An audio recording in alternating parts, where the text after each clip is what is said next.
one thing that just it's easy for me to do in this situation, and maybe it's not easy for, like, if you followed me and you bet Denver, like, yeah, it's, I mean, it sucks. They lost. Like, what, it's, there's no other way to say it. Like, you lost your bet, I lost my bet. Um, but just okay, like, if you do it all over again, like, I know why I bet them. I know the work that I do. I really trust the work that I do. I put a lot of effort into it. It has yielded really incredible results in a short amount of time, a couple of years. And, even though I like, there's no way to 100% nail all this stuff, like, I really like a lot of the work that I do. So when that's the case, and then you have something like this happen, instead of it being some like earth shaking moment, it's just like, no, like, I bet them for this reason. You're never going to be sure, but you're confident that I mean, if you're not confident, why would you make the bet? You're confident that you've made a good bet. And when it loses, you're like, great. Like, I know why I bet them. Like, I got it. And, like, I'm going to bet the next year, like, using a lot of the same criteria. And I'm going to bet hockey using a lot of the same criteria. Still have the Panthers around. Hopefully that continues. I'm going to bet NFL this year, Chiefs Niners in the Super Bowl before the postseason starts. We're going to do a lot of the same stuff with that, not liking Baltimore as a winner. Like, there's numerous examples at UConn, at the MLS Cup, College World Series. Like, I like a lot of the work that I do. So I will say it does make it pretty easy to turn the page, just to be honest, because when you know why you've made the bets and your process is sound, yeah, like, sometimes you're going to be up 20 and Minnesota makes a crazy run and wins game 7. Like, sometimes that's going to happen. Purdue could have made a crazy run against UConn. Like, the Niners could have won the Super Bowl in overtime.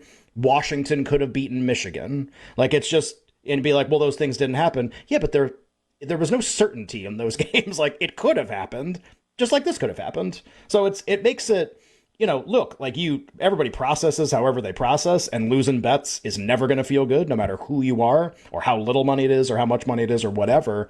But when you know why you made the bets or what went into it, and then it loses, it's like, yeah, but I know why I did it, and I would do it the same way again, and I'm gonna do it the same way again in all these other sports.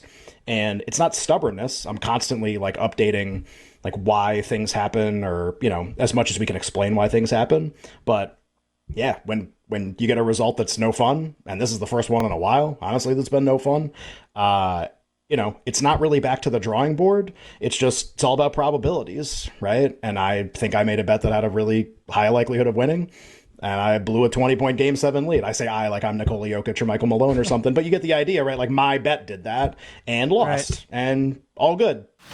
We had, like, all just the incredible drama of yesterday finally setting the conference finals bracket, and today's just kind of a nice, like, all right, like, where are we? Like, what's going on here? I know, so it sounds like you're at least fairly confident that if Minnesota played Boston, you'd like the Timberwolves in that series. Like, they have some matchup advantages, there's stylistic advantages in that maybe they could adapt to some things, whereas Boston's gonna kind of be pretty dominant with one strategy. They're going to kind of maybe a little stubborn even. And I know that's one thing that's kind of dogged Missoula with, like, the stuff that he wants to run. Is just they're going to try to do the same thing over and over again. What if it's not Minnesota? What if Dallas plays Boston? This is what I've tried to ask people today, because I think a lot of people are like, well, Minnesota over Boston. And I go, what if it's not Minnesota? Because, like, I look at that and I go, I think I would love Boston against Dallas, just to be honest. Like, I think that would be not an easy win for the Celtics. I don't know if there's any such thing in the finals, but I don't like Dallas if that's the case. I just don't think they're equipped to handle Boston, like, in any way. Do you feel the same way? Is it, like, kind of maybe that determines how you bet the finals? I would favor, I would. I'm maybe not quite as strong as you, but definitely in the same boat. In that regard, I almost wonder if playing Oklahoma City and Dallas's bigs having to get used to playing in more space and dealing with 5-out lineups would actually prepare them more for a Boston series. Now, Boston's a better version of what Oklahoma City is, at least at the current moment, this version of Oklahoma City. So I do wonder if that maybe in terms of strategy kind of unlocked some things in an earlier series that gave them a couple of things to at least try in a series against when it comes to the Celtics. But yeah, I do think I would have to favor Boston in that series. I don't know that I would, like, lay a game and a half to try and get some extra value, right? Because they'd be a big favorite. Like that. To be fair, maybe like what would you make Boston against Dallas? Like, what would you make it actually? What do you think the opener would be for that finals? God, would that be? I'm Like fairly bad at this. 250, I was gonna say like 275 3, 300? something like that. Yeah. Yeah. That Yeah. was kind of what I was thinking. And it's like that's just what Boston's been. I haven't given them a ton of thought Right. because there's just been no way to bet them to where it makes it worth my time to tie up my money at this point. So I would rather take long shots and just basically take some long shots, take that money, split it into 4 different bets and random things over in the West or in individual series to where I could maybe see some return on my money earlier than, just figuring, okay, Boston's going to win, but do I really want to lay like minus 400 on something? No, not particularly. Speaks to, like, I think a really interesting discussion we had a bunch last week, which was this idea of like betting more based on statistical stuff, right? Xander clearly one of the best 2 to 3 golfers all year. It's like No Scheffler and doubt. then him. Basically, the whole Yep. season, Scheffler and then him, and then so you can argue about who's in third, and like maybe Rory coming into this tournament because he started playing really well last week. Maybe he's in third. Maybe somebody else is in third instead. Like Morikawa's definitely played pretty well. A couple other guys have played really well this year. Whatever, you get the idea. So the live guys impossible to figure out, but Bryson's been really good in both majors. Like again, you can have that conversation, but it's like Scheffler and then Xander, and they're like pretty close to each other considering how historic Scheffler is. And the idea is just Xander's been playing so well this year that if you go by that and ignore his name or his history, all this stuff, like he should be a really low price to win any tournament that he enters because of how he's playing golf right now. And there's just this really interesting kind of argument that'll take place where it's like, all right, well, like all of that can be true, but also he never wins. And is that odd or is it just randomness? And I try to kind of like make both arguments on the show because there are times where I kind of believe one more than the other, where a reputation that dogs an athlete is undeserved. And then there are other times where I go, nah, in college basketball in the NCAA tournament, for example, like there are some coaches where it's like you're going to bet Rick Barnes to win the national champ. Like you're really just going to do that and be like, well, but Tennessee's Ken Palm rating. It's like, no. Like, no, and I'll stand by that one. No, and I'll bet against him until he wins. Golf is one that I it's a little more precarious.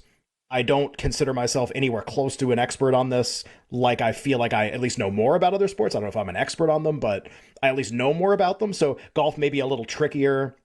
Was Xander's reputation deserved, or was it more, hey, there's only 4 majors every year?